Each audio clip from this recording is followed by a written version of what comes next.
بسم الله الرحمن الرحيم. الحمد لله رب العالمين.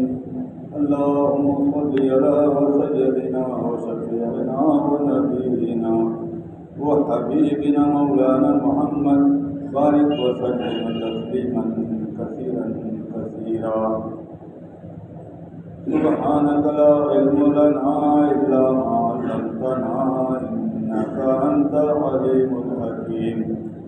رب اشرح لي صدري ويسر لي أمري واحلل عقدة من لساني يفقهوا قولي.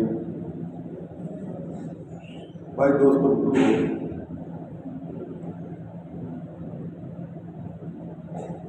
ایک عمل جس کا بڑا تعلق مسلمانوں کے عروج و زوال سے ہے،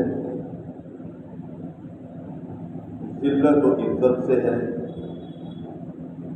پستی و بلندی سے ہے، کامیابی و ناکامی سے ہے، اس عمل میں ہماری بڑی سستی ہے، بلکہ بڑی غفلت ہے.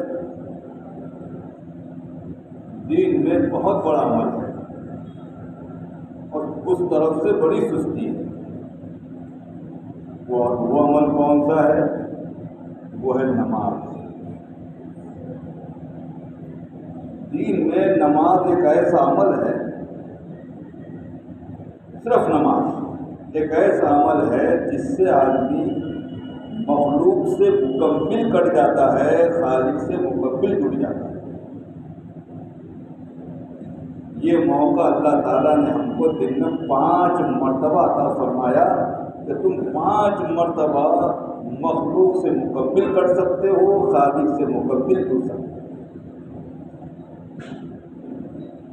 لیکن اس نماز کی ہمارے پاس میں اتنی بھی اہمیت نہیں ہے کہ ہم اگر بازار میں ہو، کسی پان پٹی پہ کھڑے ہوں، کسی ہوٹل کے بینک پر بیٹھے ہوں یا کسی اپنے کاروبار میں بیٹھے ہوں اور مشکل سے 10 قدم کا فاصلہ بھی مسجد کا نہ ہو اور اذان کی آواز سننے آ رہی ہو اور ہم مسجد کو.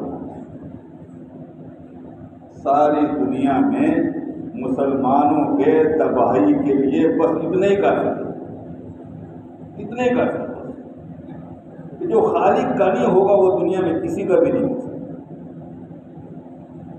کسی کا بھی نہیں. جو نماز کا نہیں، جو اپنے خالق کا نہیں، وہ کسی کا.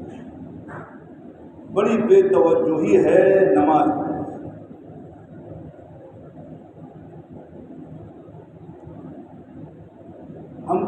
ہم اپنے حالات میں دعاؤں کے لیے بزرگوں کے پاس جاتے ہیں، جانا بھی چاہیے، دعا کی درخواست کرنا اچھی بات ہے. لیکن بے نمازیوں کے لیے مسجد بد دعا کر رہی ہے. اب مسجد اگر بد دعا کر رہی ہو تو پھر کسی کی دعا کارگر ثابت ہے. دعا اللہ کا گھر بد دعا کر رہا ہے. اس کا خلاصہ یہ ہے کہ اللہ جس نے مجھے ویران کیا، برباد کیا، تو ان کو برباد و ویران کر دے. اب 5 وقت اگر ہماری بربادی کی دعا ہو رہی ہو تو پھر بھائی دوستو بزرگوں، اب نہ کسی کی دعا کارگر ثابت ہوگی، نہ ہم کو کسی کی بد دعا کی ضرورت ہے. یہ امت 5 وقت کی نماز پر جمع نہیں ہو سکی، یہ امت کسی عمل پر جمع نہیں ہو سکی. اس لیے فرمایا مسلمان 2 چیزوں سے اللہ کی مدد حاصل کرے. 2 چیزوں سے. ایک فرمایا نماز کے ذریعے اور دوسرے صبر کے ذریعے. اور دونوں میں ہم بڑے سست ہیں، نماز میں بھی اور صبر میں بھی. ہم سے صبر ہوتا نہیں اور ہم نماز پڑھتے ہیں، اور دونوں چیزوں کو شرط قرار دیا اللہ کی مدد.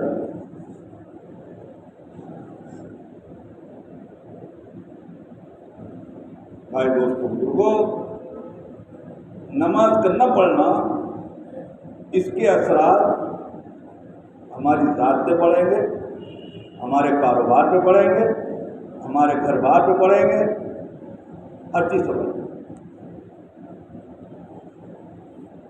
اللہ تعالیٰ کسی پر دنیا پھیلا دے، اتنی دنیا دے دے کہ اس سے مالدار کوئی نہ ہو، اور اس سے سجدوں کی توفیق چھین لے، آسمان کی بادشاہت میں سب سے زیادہ غریب ہے وہ آدمی جس سے مال دے کر سجدوں کی توفیق چھین لی گئی،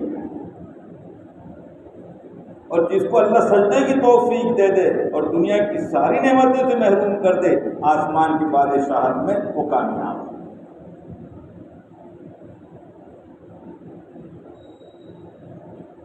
یہ نمازوں کو آباد کرنا، مسجدوں کو آباد کرنا، نمازوں کا اہتمام کرنا، نمازوں کو اہتمام سے پڑھنا، کاروبار کی ترتیب بنا کر۔ ہم کیسے مسلمان ہیں کہ ہمارے دن بھر کے ٹائم ٹیبل میں نماز کا ذکر نہیں؟ ہم صبح اٹھ کے پہلا کام کون سا کریں گے، اس میں نماز نہیں۔ ہم رات میں آخری کام کون سا کریں گے، اس میں نماز نہیں۔ ہمارے ٹائم ٹیبل میں 5 وقت کی نماز نہیں، تو اللہ کے ٹائم ٹیبل میں ہماری کامیابی بھی نہیں۔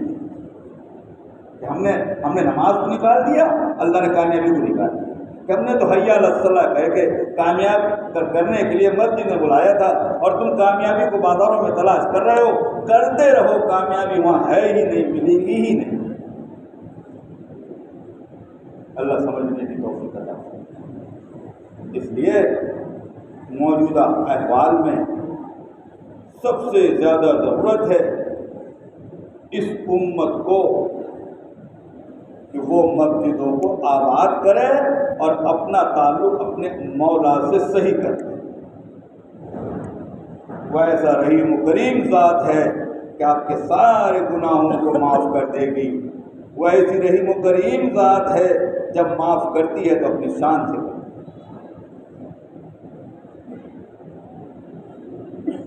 یہ اتنی تو نیت کریں کہ ہم 5 ٹائم کی نماز پڑھیں۔ آگے کی بات کچھ کیا آگے کی۔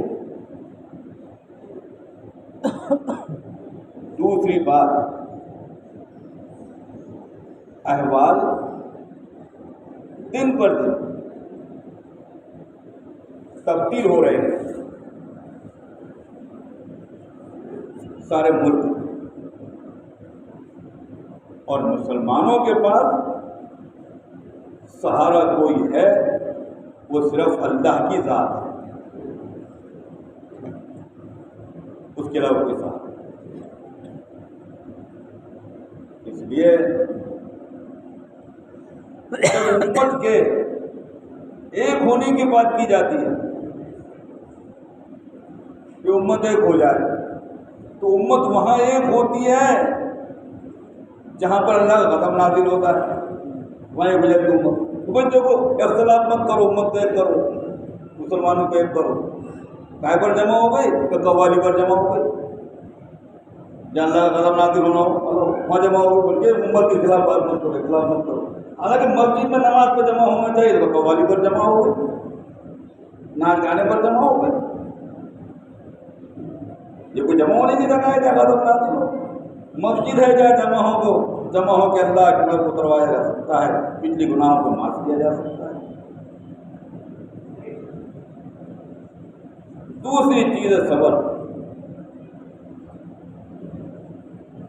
صبر جو ہے، اس کی تعریف ہم نے جو کی ہے وہ کی ہے بزدلی سے۔ حالانکہ صبر بزدلی نہیں ہے، کیونکہ صبر انبیاء کی صفت ہے، انبیاء بزدل نہیں تھے۔ صبر صحابہ کی صفت ہے اور صحابہ بزدل نہیں تھے۔ صبر اہل اللہ کی صفت ہے، اہل اللہ بزدل نہیں تھے۔ صبر یعنی بزدلی نہیں ہے۔ صبر تو اتنا بڑا عمل ہے، اللہ تعالیٰ نے صبر کے بدلے کے بارے میں صاف قرآن پاک میں ارشاد فرمایا، ان اللہ مع الصابرین، کہ اگر تم صابرین میں ہے تو اللہ تمہارے ساتھ ہے۔ تو اللہ کچھ دلوں کے ساتھ ہے۔ صبر یعنی ایسی حکمت عملی کو اختیار کرنا، ایسی حکمت عملی کو اختیار کرنا کہ باطل کو خبر بھی نہ ہو اور کام ہو جائے۔ حکمت عملی ہے صبر۔ صلح حدیبیہ میں رسول اللہ صلی اللہ علیہ وسلم نے کفار مکہ کے ساتھ میں جو صلح کی ہے، دیکھو نبی کا کوئی کام اللہ کے منشا کے بغیر نہیں ہوتا، جو اللہ چاہتا ہے وہی نبی کرتا ہے۔ سورہ نجم میں اللہ نے اس کو واضح طور پر ارشاد فرما دیا کہ نبی علیہ السلام وہی کرتے ہیں جو وحی ہوتی ہے۔ اب صلح حدیبیہ ہو رہی ہے اور بظاہر ذلت عام شرائط پر صلح ہو رہی ہے، ایسی صلح جو بظاہر ذلت عام ہے۔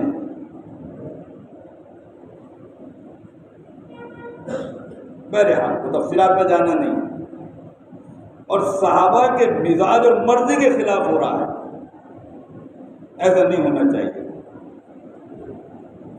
حضرت عمر رضی اللہ تعالیٰ عنہ بے چین و بے قرار ہیں۔ صدیق اکبر رضی اللہ تعالیٰ عنہ نے سمجھایا کہ عمر، نبی کا کوئی کام اللہ کے منشا کے خلاف نہیں ہوتا، اللہ کے منشا کے بغیر نہیں ہوتا۔ جب بات سمجھ میں آئی، اب یہ صلح کر کے نکل رہے ہیں اور قرآن اتر رہا ہے، اِنَّ فَتَحْنَا لَكَ فَتْحًا مُبِينًا، کھلی ہوئی فتح مبارک ہو، کھلی ہوئی فتح مبارک۔ یہ موقع محل سے جذبات پہ قابو پا کر اپنی بات کو پیچھے، تو ماشاء اللہ مسجدیں بن رہی ہیں، اور مسجدیں بنتی ہے تو مسجد کے اطراف کا ماحول صحیح ہو جاتا ہے۔ اذان کی آواز کانوں میں پڑتی ہے، عورتوں کے مردوں کے ماحول بنتا ہے، بڑا خیر وجود میں آتا ہے۔ یہ دو اعلان۔ تیسری بات کہ جناب رسول اللہ صلی اللہ علیہ وسلم کی امت ہے، اس کے ذمہ دین پہ چلنا بھی ہے، دین کی دعوت بھی ہے۔ اس کے لیے اپنے یہاں پر دعوت و تبلیغ کے عنوان سے محنت چلتی ہے عمومی، اس کی آج اعمال ہوتے ہیں۔ آج شب گزاری کا اجتماع ہے، عصر کے بعد مغرب کے بعد دین کی بات ہوتی ہے، عشاء کو حیات الصحابہ پڑھی جاتی ہے، مشورہ ہوتے ہیں، ساتھی جڑتے ہیں، اطراف دیہات کے لوگ آتے ہیں۔ پچھلے ہفتے تک تو وقت بڑھایا جاتا تھا، لیکن اب عشاء کی نماز انشاءاللہ اپنے وقت پر ہوگی، 9:15 بجے۔